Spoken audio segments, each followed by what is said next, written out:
viendra quand s'éteindra celui du Parti communiste français.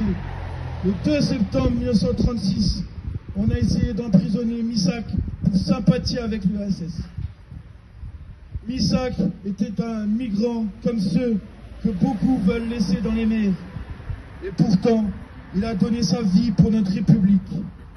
Missak a fait plus pour la France que les Le Pen.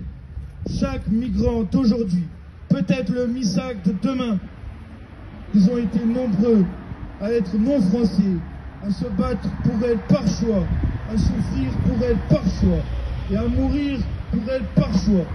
À l'heure où certains à droite disent qu'il faut être français pour être patriote, moi je dis qu'il faut aimer notre devise plus que soi-même pour l'être. À l'heure où certains oublient qui étaient les collabos et qui étaient les résistants, nous honorons un apatride qui est tombé pour nous. Qui aurait été résistant si aujourd'hui le fascisme était au pouvoir? Qui aurait été capable de faire tout ce que cet amateur de poésie arménien a fait? Partout est fait la promotion du fascisme, car oui, le RN est fasciste.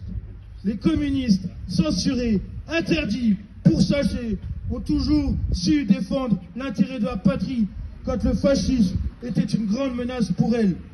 Soyons fiers d'être communistes en 2024, de suivre le chemin des résistants. Soyons fiers d'être de gauche en 2024, car malgré les difficultés, on reste des humanistes convaincus, jusque face à les mitrailles.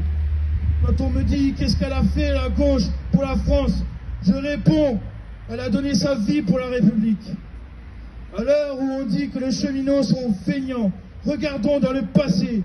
Ils ont été capables de saboter leurs outils de travail pour ralentir les fascistes. Qu'est-ce que vous avez été capable de faire pour juste améliorer vos conditions de travail?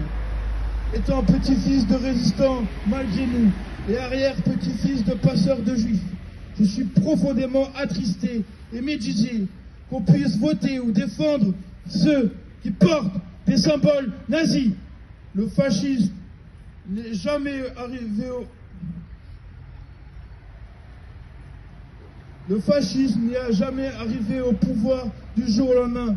C'est le fruit d'un long processus de dédiabolisation de tout ce qu'il y a de plus horrible dans l'espèce humaine. Vive la lutte, vive la France, vive la démocratie et vive la République. Ah ouais.